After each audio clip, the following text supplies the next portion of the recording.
Hello, students. We're getting to the part of the course in which you're going to learn to some things that might be useful as far as being an entrepreneur or a light worker. And if you wanted to, what are the action steps? How does that apply to your life now? How to go forward in order for you to build a business around maybe one of these professions.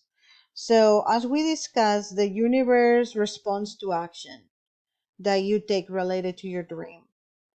We talked in the last lesson about making small improvements or goals every day, actions every day, and follow through them. So it doesn't matter what the step is or whether it is something major or minor, large or small. The universe responds to intentions and your efforts, and they are a declaration of your objective to be a professional, a spiritual teacher, and a healer. Each time that you take an action step, beautiful sparks shower the universe. And sparks of faith, trust, confidence, and of crystal clear intentions. These sparks have a life force, which creates new life. So every time you do a small task, you like I'm doing right now when I'm, videotaping or creating this video, and actually putting my voice, my energy, my time into it. So that will create a sparks of a life force, creates new life.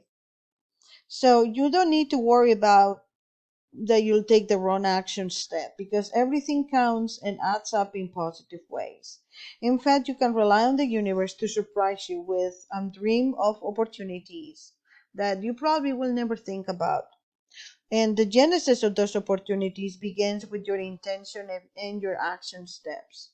So any action you take will open doors for you. So do something every single day related to your dream. Always choose actions based upon your intuition directive. This is a gut feeling that you're directly tied into God's universal wisdom. Haven't you noticed that you always regretted when you ignored your gut feelings? Most people do. So hopefully, though, these experiences have helped you trust your intuition. Truly, there is no need for regret because we learn a great deal from so-called mistakes. As you take action, please don't outline how you want your dreams to manifest. Simply, you can put your whole focus upon this moment right now, live in the present, and perform the action that you're guided to do. Let go of any worry about your results of outcome. I think that as an entrepreneur, it is good to kind of foresee and plan ahead, but also we tend to worry about what's going to happen tomorrow. How many clients, for example, I'm going to get this week, or other such a questions. And what happens when you focus on that, then the opposite, normally comes through. So it's better to focus on the actions, on what you're doing every day, instead of focusing so much about the results of the outcome of something. Trust the universe to process the strides that you make and give you a desirable result. So here's an examples of significant action steps to take. You can choose one or more a day. I'm just going to give you some examples for you.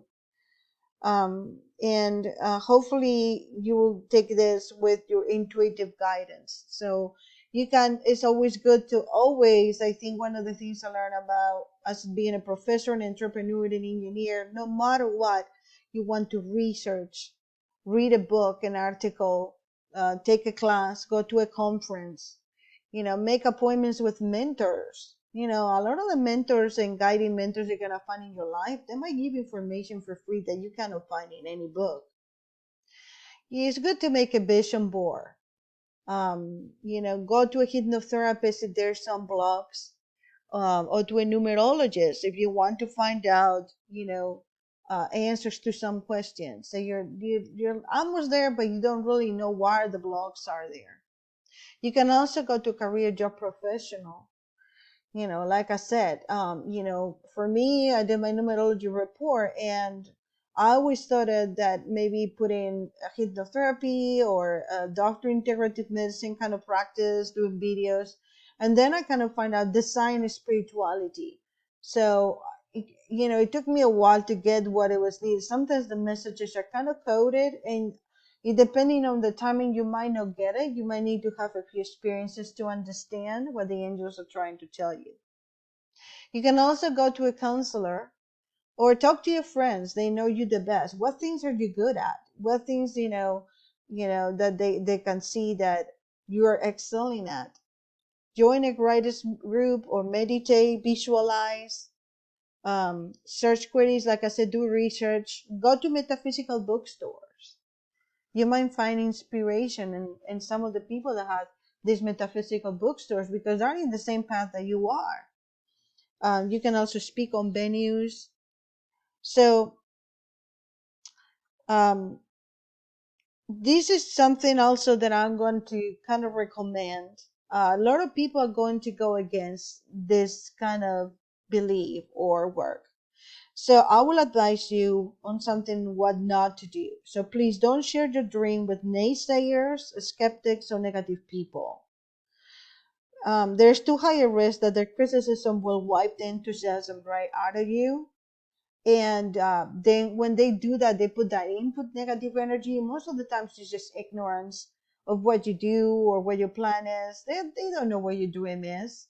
Um, they might not even understand or might be in the same wave that you are or spiritual path that you are or spiritual level, however you want to look at it.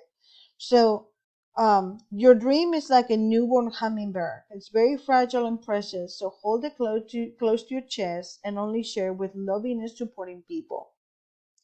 Even then, I will wait until the bird was strong enough to fly on its own. Even the most supportive individuals may feel jealous or threatened as you discuss your dream, and this happens very often. Um, After all, they have dreams of their own, and if you're following yours, then they're not. It brings also their insecurities. It makes them look at themselves and they don't like it, so they tend to associate that with your success. Like they're thinking, will you be successful and leave me? Or that's a common thing. Or she's successful and where I'm, some people that might have the ego a little bit higher. I can't believe we have the same job during the daytime, but she's more successful, she does this and I can't do that. So I don't understand why she has this and I don't have that. All of that is negative and fear energy, and it tends to stick. And they might be unconsciously sabotaging you without realizing that they're doing so. If you want to find more information about this type of, wave energy or energy that might be going on, you want to maybe take my How to Be a Witch course, which is like a Wicca 101 course, but also discuss chakra relationships and other things that might be helpful for you. So for right now, share your dream with yourself, God, and your angels. As it grows stronger, you can begin to give hints about others, but not yet. For now, just nurture it with positive thinking, prayer, and action steps. Now, let's talk about the archangels and some of the different careers. The archangels are available to happily help you with all aspects of your career, just like a good counselor would. And here are some of the roles that our specific archangels fulfill in this area. So, for example, Ariel is the archangel that helps with those interested in the environment, nature, or animal-related careers. It also aids in the manifestation of money or other supplies needed for your life purpose and day-to-day expenses. Israel is good to call if your career involves grief counseling or guiding others, such as working in a hospital or hospice or counseling center or the like. This is helpful because this archangel can guide you your words and actions to comfort and empower people that have been through grief. Chamiel is the finding archangel, and it will help you locate the career job that you're seeking. So it's a more general angel for this. It also helps you retain peace of mind, which is really important. Gabriel is the messenger archangel that helps teachers, journalists, and writers, and those who want to work with children. If you feel guided to write, Gabriel will motivate you and direct you. If you like to help children in some way, ask Gabriel for divine assignment. Haniel is the archangel of grace and wonderful to invoke when going for a job interview, during meetings, or anytime you want to be extra articulate and graceful. Jophiel is the archangel of beauty, and it helps you keep the energy clean and high at your workplace and your thoughts about your career positive. She also assists artists, creative types, anyone involved in the beauty business, and feng shui practitioners with all aspects of their profession. Metatron, if your career involves adolescents or energetic children, Metatron is the one to go. Metatron can help you and it can give you a divine assignment if you like to work with teenagers. Metatron is also a wonderful motivator and organizer, so call upon him if you need assistance with your get up and go drive. Michael, as we mentioned before, can help you discern your life purpose and the next step to take in your career. One of the best ways to call upon him is to write him a letter, inquiring about your best professional or educational choices. Michael is one of the loudest archangels. He's very direct, so you probably won't have any trouble hearing him. Write his replies below your questions in your letter, so you have to a record to this guidance. Like we said before in other videos, Michael's speaking style is to the point. He's very loving, but he's also very blunt. For this reason, he's a wonderful archangel to call upon the courage to change and improve your career. He'll help you transition to a better job, begin your own business, and speak your truth lovingly to your coworker, bosses, and clients. Michael is also amazing if you're in any kind of field that has to do with fixing electronic and mechanical items such as computers, cars, fax machines, and such. Now, Ragiel is good to call if you work in both relationship with clients and coworkers or meditation, such as marriage counseling or some kind of harmonious interactions. Raphael, if you're in a healing career or feel inclined to be a healer, then Raphael can help you. As the chief healing angel, Raphael assists with all aspects of your vocation. Raphael can also help you to select the modality that you most enjoy, manifest intuition for your education, open and run a healing center, find the best employment in the field, or start a successful practice. This will guide you towards expressing the most actions and words during your healing sessions that are beneficial to your clients. Sandalphon, and I love this angel. This archangel helps the careers with the arts, especially music. Call upon Sandalphon as a muse to inspire you, a teacher to guide you in a creative process, and an agent to market your creative projects. Uriel, which is one of my angels, the archangel of light. He can illuminate your mind with wise ideas. Call upon Uriel for problem solving, brainstorming, or important conversations. And finally, Sakiel. This archangel helps you improve your memory, and he's a wonderful helpmate for students or anyone who needs to remember names, figures, or other important information. So what will be your focus? What are your skills? Now it's time to zero in into your spiritual path and to decide on some specifics related to your work as a spiritual teacher and a healer. You will need to define your niche somewhat so that the clients and students will know what you're offering. And don't worry, you don't need to label yourself into a corner. You'll be able to flex and breathe as you gradually discover what works for you. Let's begin by looking at your hobbies. What do you like to do for fun in your spare time? While this might not become the basis of your career, it yields valuable clues as your temperament and likes.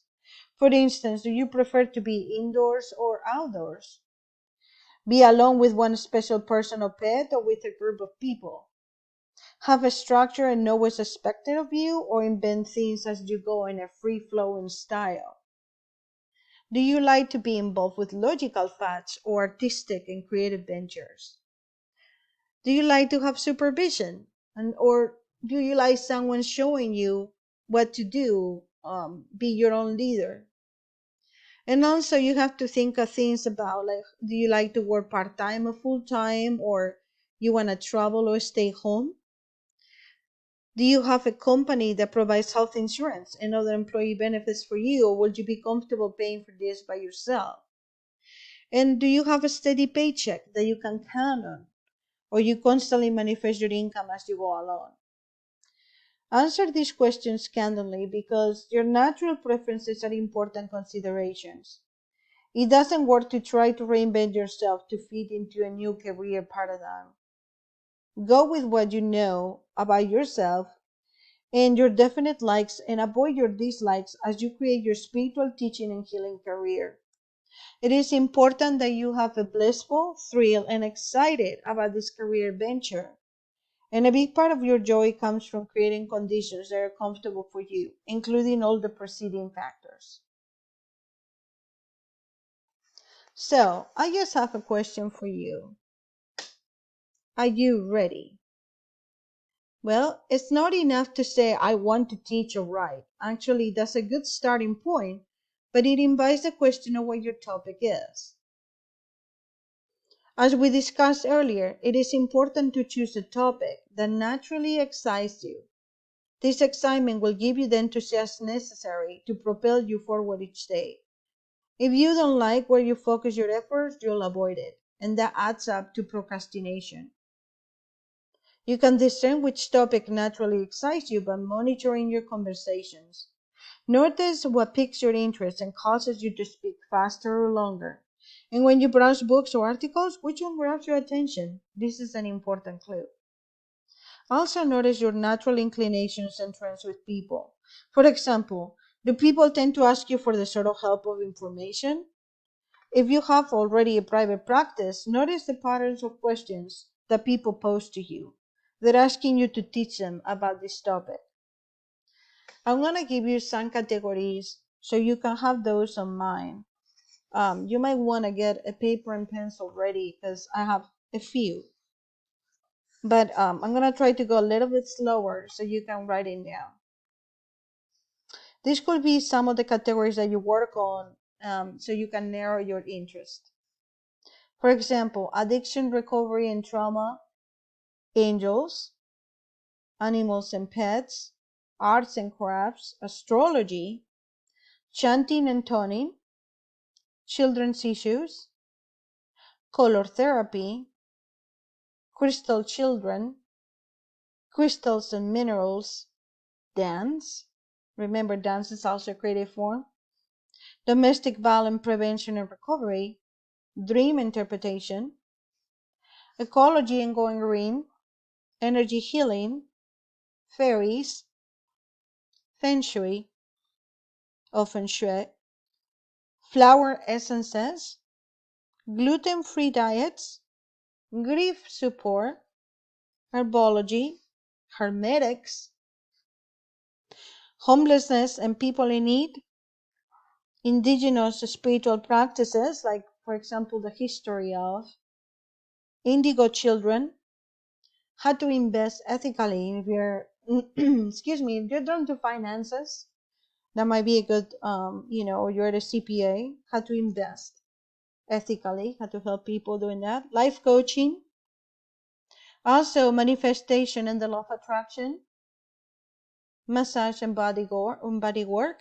Don't forget, I'm working on a course on massage and body work for you guys right now. Mediumship, men's issues. This gets really forgotten. Normally, we tend to think of only women issues, but men issues is very important. Mermaids, music, natural beauty products, numerology, nutrition, ocean protection, oracle cards, organization in time management, something like helping people how to make their space better. That's a nice one. Pilates, power places. And that would be a wonderful book to talk about power places in the world. Psychic development, raw food preparations. This can help with health, right? Or nutrition. Romance and relationships, sacred geometry, stress management, Tai Chi, unicorns. I'm gonna add Reiki also there. Women issues, world religion and spirituality, Veda historian, and writing and publishing in general, and yoga. So if you have a personal challenge that you face and have recovered from, like addiction or abuse issues, and it excites you to think about helping others through your life experience, this is a sign. Choose what truly excites you and brings you joy, and use your heart and know your head to make these decisions, because you've been living with this topic for a long time. Now, I asked you before if you were ready, because once you choose a topic, are you immediately ready to begin teaching about it? The answer is maybe. Your higher self and intuition will tell you whether you need additional research, education, or preparation. I know that when I was guided to do the university and the courses that I'm building in Udemy, this is something that started about 2 years ago. So this is my third year going at it. And, on my timeline is still probably I have another 2 years or more until I can, have my university up and running. So this is something that you have to think about when you become a healer. You got to be strong. You have to have clear guidance to return to college, maybe study psychology or other things. And so I know I went back to school to study engineering because I love numbers and I wanted to know more about the matrix and AI and machine learning, because I think that's connected to a lot of the things that are in the Hermetic sciences and the Kabbalah.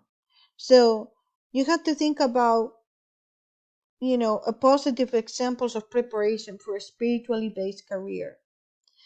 I also met other people though that who attend the school as a delay tactic, so they could procrastinate taking definitive action toward the realization of their dream. And I had to say that was 20 years ago. That was me.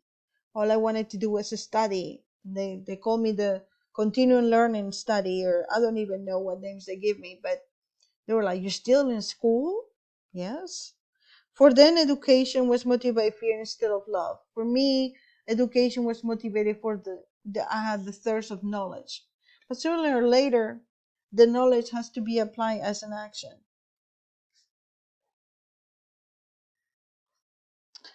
So if you're thinking of getting additional training, the salient question is, will this schooling delay me from taking action towards my dream? If the answer is no, then the schooling likely originates from your higher self. It is possible to work concurrently with your dream and attend school. So I know that some of you are already doing that. The ego will try to tell you that you're never ready to be a spiritual teacher, writer, or healer. So that's why I've been telling you to do small goals and small actions. Action is the word. You want to keep moving forward even if it's small. That's because, as we discussed previously, the ego wants everyone to swim in a sea of fear and insecurity. So I remember feeling very insecure when I started as a hypnotherapist and as an engineering, and even when I started teaching people about how to get help in their own relationships, and but I discovered that as a newbie, I have an insight that they didn't, and into I feel like it was a fresh recovery, kind of a recovery path for me. So I knew that it was like, just like, for example, my addiction to food, I needed to recover out of that. And I knew what to do because I have been there myself. So these are valuable experiences to be gained as a seasoned veteran. But those who have thought about a topic for many years probably have forgotten what it feels like to the new people in the path. And I think that's a good thing when you're a novice teacher or healer, that you can uniquely offer to your clients. The law of attraction is ready to bring the right students and clients to you as soon as you make the clear declaration that you're a spiritual healer, a teacher, or a writer, or maybe all of the above. I know that, from my courses in Udemy, I have had many people that have, pay me for my services as a numerologist, for example, and trying to get their their numerology career path and kind of teach them about, you know, what what could be in their future. Remember that of course there's always free will, but it has helped them spiritually, to know about their relationships and about their next step, or maybe about change of jobs or things that are blockers for them. So don't make the mistake of seeing yourself as being in a spiritually based business someday. That type of visualization will always ensure that your dream of career lies in the future instead of the present. I don't like the word someday or sometime. It's not a specific enough. Remember that your goals have to be specific. So see, feel, think, and speak of yourself as being in your career of choice right now. And while you're at it, please visualize and feel every other desired element as being true for you right now. Financial security, a wonderful love life, a vibrant health, high energy and motivation, a sense of meaning in your life, great friendships, successful projects, and so forth. See and feel everything you desire as if were a current event. That is the secret. This is how we draw rapidly into our life, all in all mysterious ways, everything that's good. So you can write, you can affirm things like, I'm a spiritual teacher, I'm a spiritual healer, I'm a successful author, whatever you desire. And other declarations, all of those can help your desired career. Affirmations and visualizations are powerful, and you're already using them, sometimes without realizing it. But remember that action is what moves things forward. When you say someday I would like to, you're affirming that you desire is in the future. So be sure all your declarations are in the present, even if you feel like you're just pretending. I would say fake it until you make it. By repeatedly stating, I'm a spiritual teacher now, the universe supports this statement with relevant experiences. You can do it. You already are doing it. In the next module, we're going to talk about how to put yourself out there. I'll see you soon.